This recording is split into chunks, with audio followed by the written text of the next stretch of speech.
자, 오늘 하나님 말씀은 이제 기도하는 믿음이라는 주제를 가지고 말씀을 좀 나눠보겠습니다. 이제 야고보서가 이제 다 끝났습니다.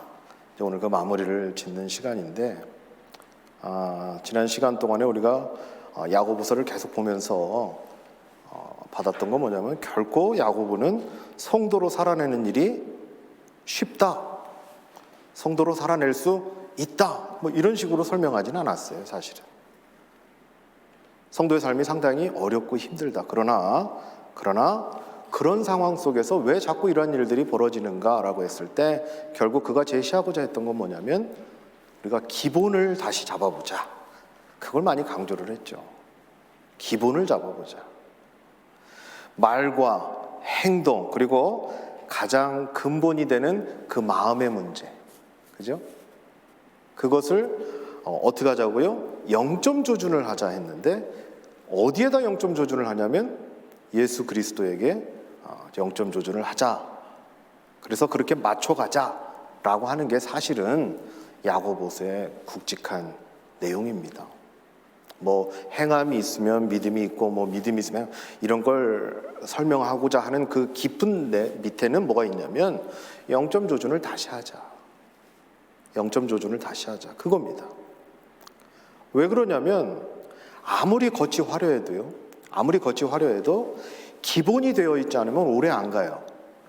그거 아시죠? 아무리 겉이 화려해도 기본이 잘 되어 있지 않으면 그게 오래 가지 못해요. 정품과 짝퉁의 차이가 뭔지 다 아시잖아요. 기본이 있는가? 아니면 그냥 겉으로 흉내만 냈는가?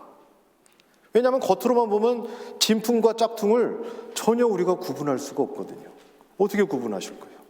요새는 짝퉁이 더 진품같이 여겨지는데. 근데 어떻게 하냐? 기본이 되어 있느냐 안 되어 있느냐. 좀 지나면 우리가 알게 되죠. 그래서 야고보는 기본을 다지면 그게 실력이 되더라. 기본을 다지면 그게 수준이 되더라. 결국은 뭐예요? 성도들의 기본을 다지면 어떻게 되냐면, 성도의 정체성이 뭐냐? 성도가 누구냐? 그거 한번 다시 짚어보자 라고 하는 거였어요. 그래서 이것을 드러내려고 하다 보니까 지난주에 참 간만에 설교가 길었죠. 제가 나중에 영상 올려보니까 44부를 했더라고. 보통 30분 하는데. 그래도 끝났더니 주제는 인내였는데 왜 이렇게 설교가 길었냐고. 그죠? 저도 모르게 그냥 그거를 강조하려고 흥분하다 보니까 15분을 더 했어요. 인내예요. 인내를 가지고 기본을 잡아가는 거죠, 사실은. 하루아침에 할 수 없으니까. 그래서 요새는요, 성도가 정말 인내가 필요한 시기에 살고 있어요. 요새 성도가 성도임을 어떻게 드러낼 수 있는가라고 했을 때, 인내예요, 인내. 인내는 곧 뭐라고 그랬어요? 기다림이라고 그랬죠. 기다릴 줄 아느냐? 그러니까 요새 시대를 살아가는 우리 성도들의 삶을 보면 참 힘들어요.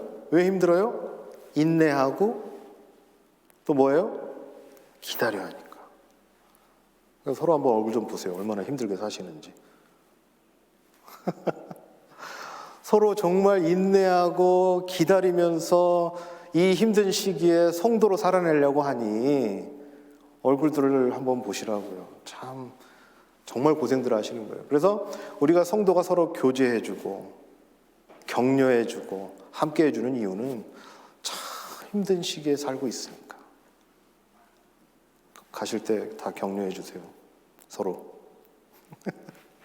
오늘 본문은요, 그러한 인내 가운데서 우리가 보일 태도가 뭔가를 마지막에 야고보가 정리를 해주고 있어요. 그건 뭐라고 하냐면 기도라고 하는 거죠. 기도. 기도는요, 사실 기독교만 하는 게 아니에요. 다른 종교들도 다 기도라는 걸 해요. 뭘 믿든지 간에 다 기도를 합니다. 심지어 산에 있는 나무 뿌리를 하나 믿어도 그거 가서 비는 걸 기도라고 다 해요. 하지만 기도의 대상이 다르죠. 기도를 하는 대상이 다르고 또 기도를 하는 목적이 다 달라요. 심지어 어디서도 다르냐면 기독교 안에서도 달라요. 얘기했잖아요, 야고보에서. 내가 이 기도를 내 욕망을 위해서 하는 거냐, 정말 필요를 위해서, 욕구를 위해서 하는 거냐에 따라 기도의 응답이 달라진다고 그랬었잖아요. 정욕대로 쓰면 아무리 기도해도 들어주지 않는 거죠.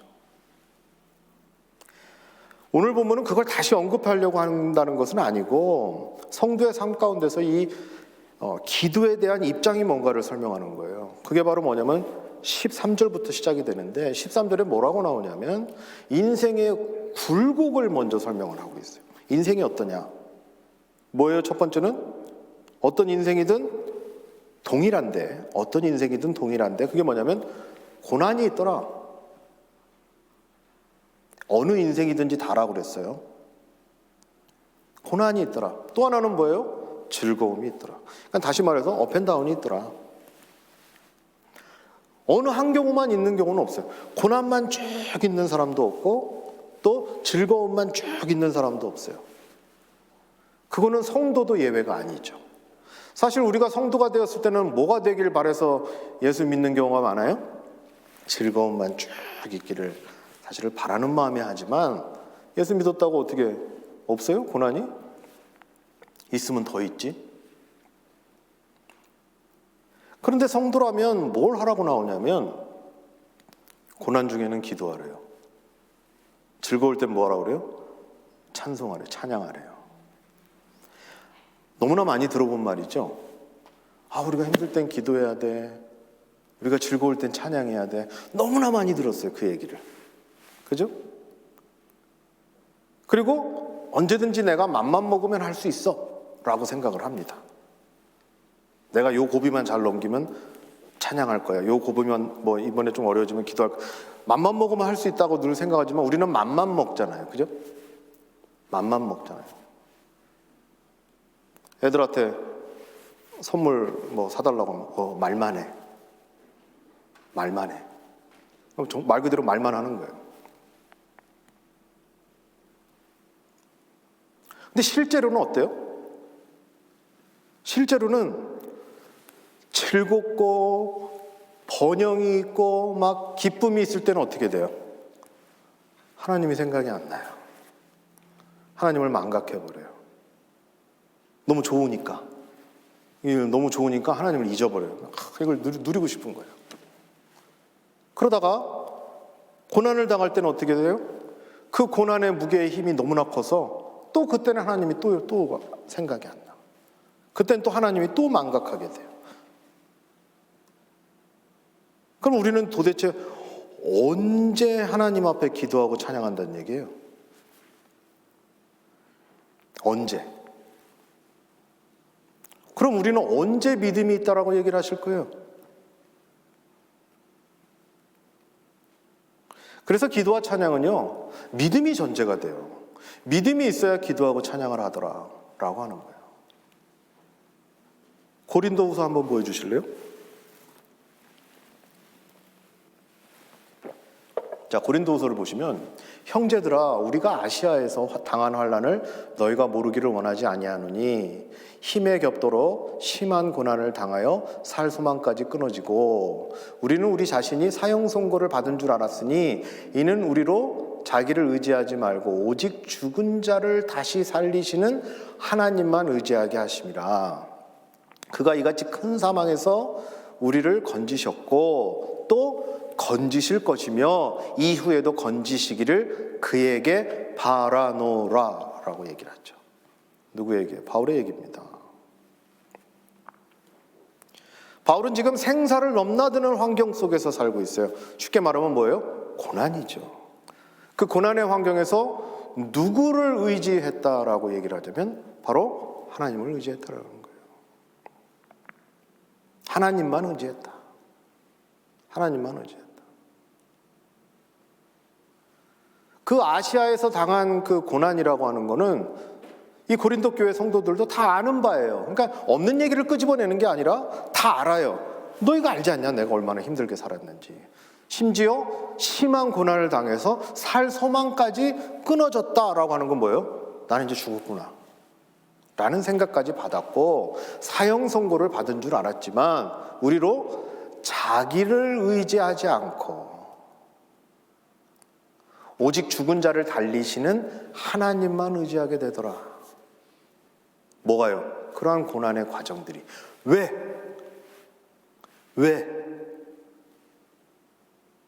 분명히 내가 죽을 것 같고 내일 모레면 어떻게 살 가능성이 없다고 생각했는데 결국은 하나님만 의지하게 되더라. 왜? 10절에 나오잖아요. 하나님께서 이같이 큰 사망에서 우리를 건지셨고, 건짐을 받은 적이 있다 없다? 있었고, 또 앞으로도 그런 걸 보니 건지실 것이며, 또 그런 일이 또 생기더라도 하나님께서 또 건져 주시기를 그에게 바란다라는 게 뭐예요? 그게 기도라는 얘기예요. 그러면 나를 건지셨고 건지실 것이고 그렇게 해주시기를 바란다라고 하는 그게 뭐예요? 그게 믿음이죠. 그게 믿음이에요. 그러니 어떻게 돼요? 건지시기를 그에게 바라는 거예요. 어떤 상황에서? 사형 선고를 받은 상황에서도.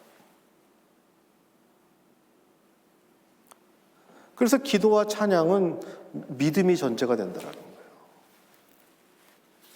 믿음이 전제가 된다. 그래서 오늘 본문의 15절을 보시면 그게 나와요. 15절을 보시면 뭐라고 나오냐면 믿음의 기도는 그냥 기도는 해도 되잖아요. 그죠? 기도는 뭐 병든 자를 뭐 일으키고 뭐 주께서 어차피 일으키실 거니까 기도는 해도 되는데 뭐라고 붙였냐면 믿음의 기도는.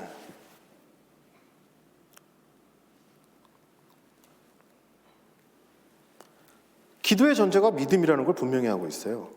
왜냐하면 기도는 믿음으로 하는 것이기 때문에.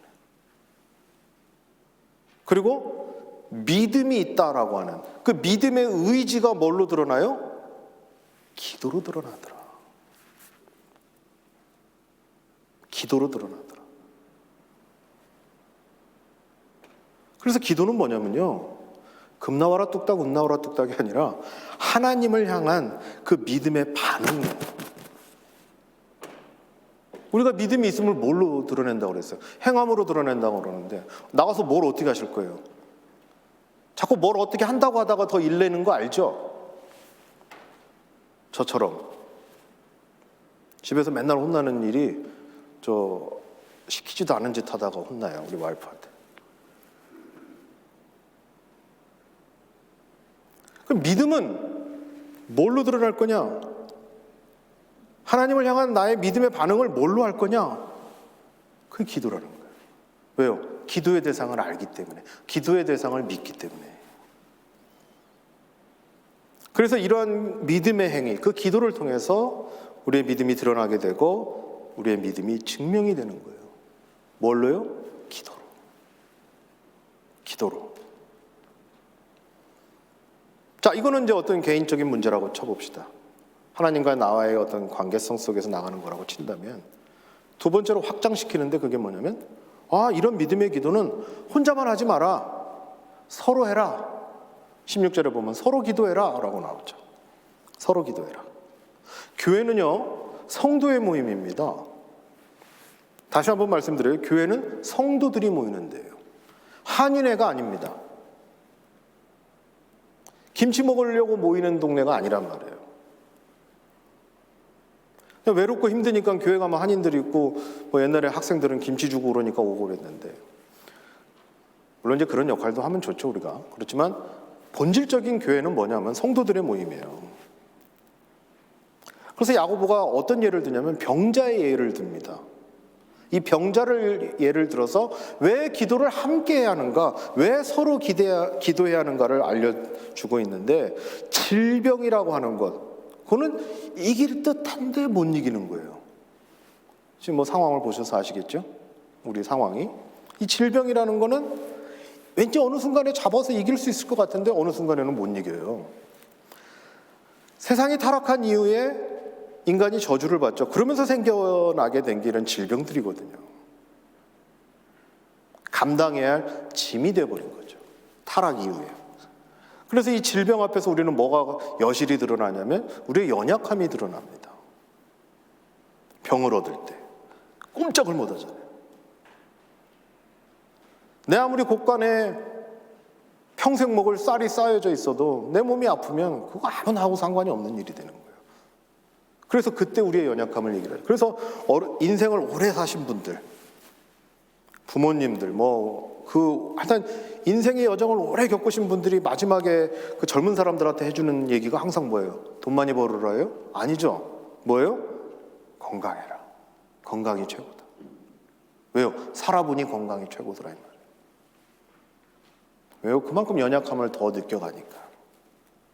당시에는요, 의료가 그래도 지금처럼 발달이 안 됐었어요.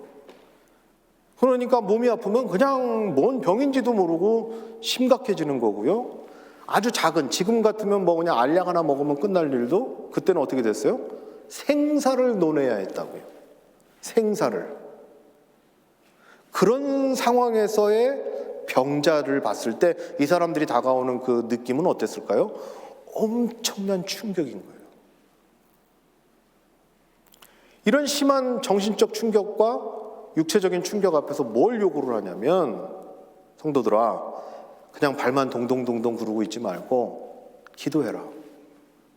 근데 혼자만 기도하지 말고 어떻게 돼요? 가서 기도를 요청해라. 요청해라. 누구한테 요청해요? 15절에 보면 교회 장로들, 그죠? 15절이 아니네. 넘겨주세요. 14절입니까?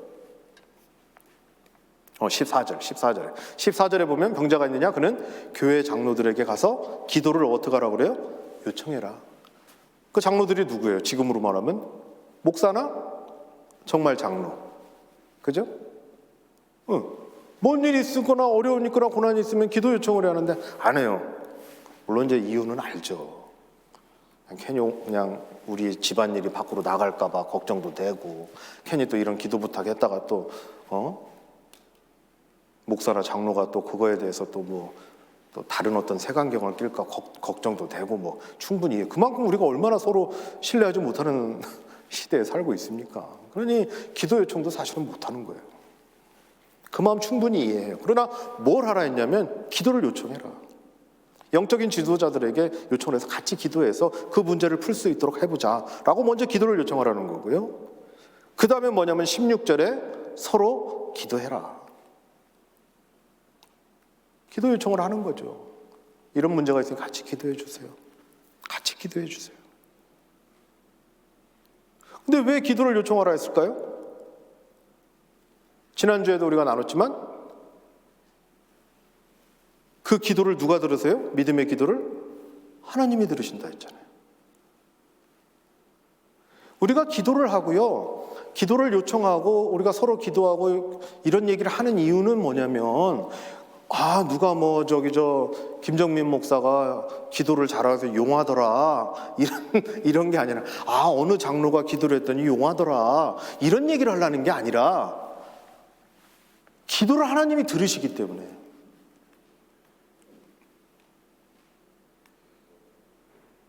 한 사람의 기도뿐만 아니라 성도가 같이 기도를 하기 때문에 하나님이 그 많은 기도를 들으시고 어떻게 돼요? 움직이시더라. 그래서 성도는 인내하는 거예요. 뭐 하면서요? 기도하면서. 인내한다고 그냥 방에만 박혀 있으면 안 돼요. 응?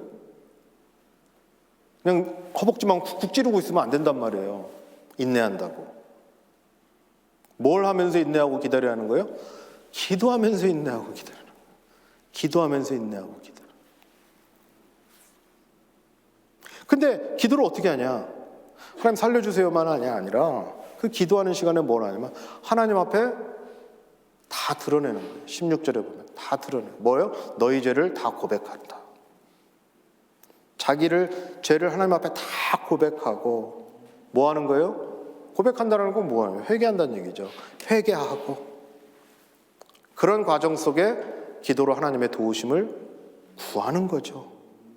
왜 죄를 회개하라고 할까요? 기도할 때 죄를 회개하고 죄를 고백하고 회개하는 것은 하나님 앞에서 어떻게 쓰겠다는 얘기예요. 거룩하고 진실되게 쓰겠다.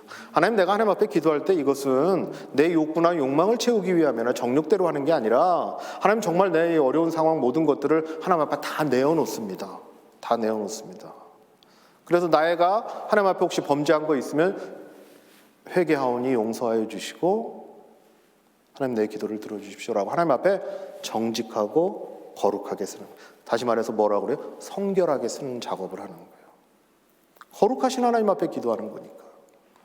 내 정욕대로 하는 것이 아니니까.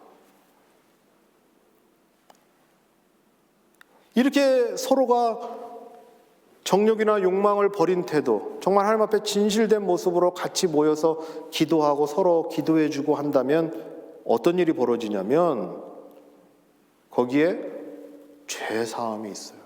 15절에 보면 혹시 죄를 범하였을지라도,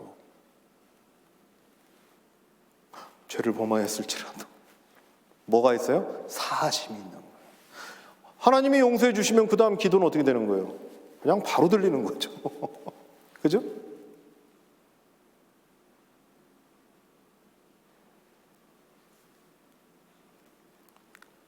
개인의 기도뿐만 아니라 만약 모든 성도가 그렇게 기도를 한다? 그럼 하나님은 어떻게 된대요? 의인의 간구는 역사하는 힘이 크다. 의인의 간구는 하나님께서 일하신다. 근데 그 다음 절로 넘어가면요, 갑자기 느닷없이 엘리야를 얘기를 합니다. 엘리야. 왜 야고보가 느닷없이 기도하고 뭐 같이 하자는데 왜 엘리야를 드러냈을까요? 생뚱맞게. 그 이유가 뭐냐면, 내가 보니까 뭐 목사나 장로나 뭐 이렇게 조금 좀 잘 나가는 사람들이나 하나님이 기도를 들어주시는 것 같아. 뭔가 좀 교회에서 일을 많이 하고 막 보통 때 막 한 40일 금식 기도나 하고 막 이런 사람들만 들어주는 것 같아. 아니면 뭐 집안 대대로 그 기독교 집안 대대손손 막 이런 사람들만 들어주는 것 같아 라는 생각하는 사람이 당시에나 지금이나 있었을까요? 없었을까요? 있었겠죠. 그러니까 야고보가 얘기할 때 그 교회 안에 그 차별이 있고 뭐 이러고 있었지 않습니까? 그런 소리만 들어줄 것 같은 거예요. 그런 소리 마세요. 뭘 기도하면 하나님이 다 들어줘요. 이게 뭔가 이렇게 조금 이렇게 돼야지 들어주지. 이런 생각을 하는 사람이 있으니까 엘리야를 드러낸 거예요. 엘리야를 드러내면서 뭐라고 얘기를 하냐면 우리와 성정이 같은 사람이다 라고 얘기를 해요. 성정이 같다라는 말은 뭔 말입니까? 성정이 같다라는 얘기는요, 늘 우리처럼 부족하고 긍휼함이 필요하고 어린아이와 같은 그런 소자다라고 하는 거죠. 그 엘리야를 그렇게 설명을 하는 거예요. 그래서 그도 하나님 앞에 기도했다. 또 다시 기도했다. 18절에 보면. 그랬더니 하나님이 비도 끊기게도 하시고 비도 주시더라. 근데 엘리야가 잘나서가 아니라 뭐예요? 우리와 똑같은 사람인데 믿음의 기도를 했더니 들어주시더라. 그러면 기도에는 믿음 외에 다른 조건이 있어요, 없어요? 우리의 외적인 조건이 없죠. 우리의 많고 적음이 문제가 안 되죠. 우리가 기독교 대대손손 우리 5대손부터 무슨 기독교를 믿고 이런 족보가 의미가 없는 거죠. 믿음 외에 다른 조건을 붙이지 않아요. 어디예요? 기도예요.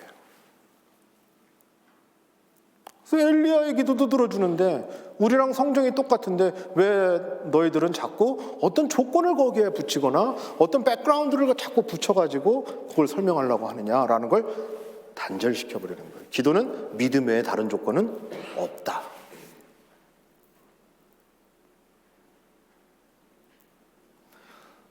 믿음은 어떤 조건에 따라 좌우되는 것이 아니라 하나님이 당신의 백성에게 주시는 선물이잖아요. 믿음은 믿게끔 하는, 믿어지도록 하는 그 마음을 선물로 주셨잖아요.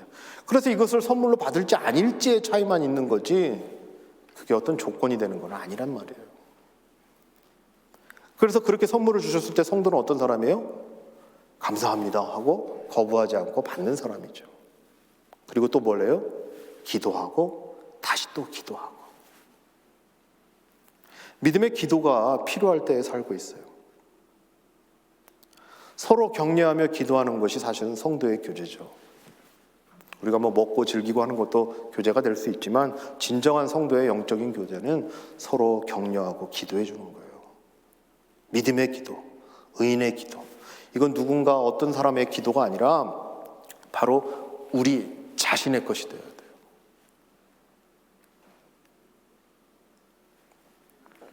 우리의 믿음이 기도의 행위를 통해서 비로소 온전히 증명이 되는 것이기 때문에 그렇습니다.